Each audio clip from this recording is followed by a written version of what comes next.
Kay danghag. Tanaw lagi.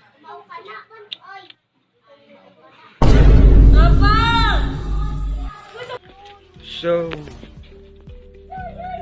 we chose the scenario 2.3, which is muscle sprain, and it is caused by torn fibers in the ligament. So its signs and symptoms are swelling and bruising. Treatment is to remove any clothing or jewelry from around the joint.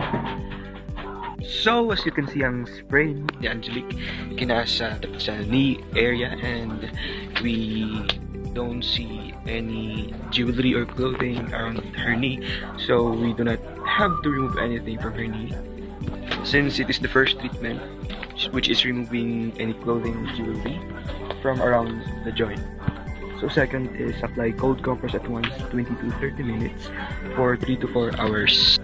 So you will also see from the scenario nga nagbutang sila mga clothing na pagganito yung mga kahoy as if lang nga cold to siya, and that's good. Next is elevate the affected joint with pillow or clothing, and you will also see that in the scenario. It will be flash after this. And last, the very important is to get medical help. Yes, because your first aid is just the beginning for tumbling. Kasi ang imong service, ang imong work as a first aider, as it's written here, it ends when the services of a physician begins. So we will show you the video. Flash. Pare ani nga senaryo. Tungod sa iyang danghag, nakapunta siyang tao, ano ba damang pa dyan siya? Ikaw na ba siya? Di ba?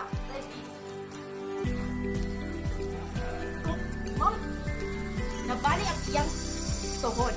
So, first ibutang, like, uslan siya o murag kahoy. Then, hitan siya o murag towel.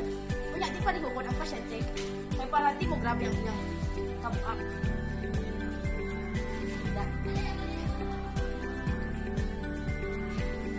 Hindi mo ang paunang lunas.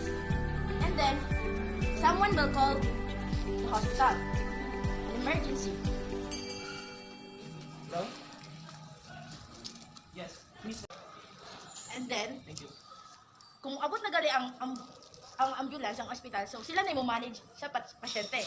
Then next adto, kung naan na siya sa ospital, ang management sa ospital mo tawag sa relatives sa pasyente para masabtan nila kung aksidente lang. Relative.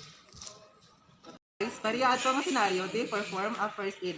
If dogi ang response sa hospital, kung kasabot ka mo perform og first aid, ikaw na lang sa imuhatag og paunang lunas para dili mo grabe ang injury sa na disgrasya.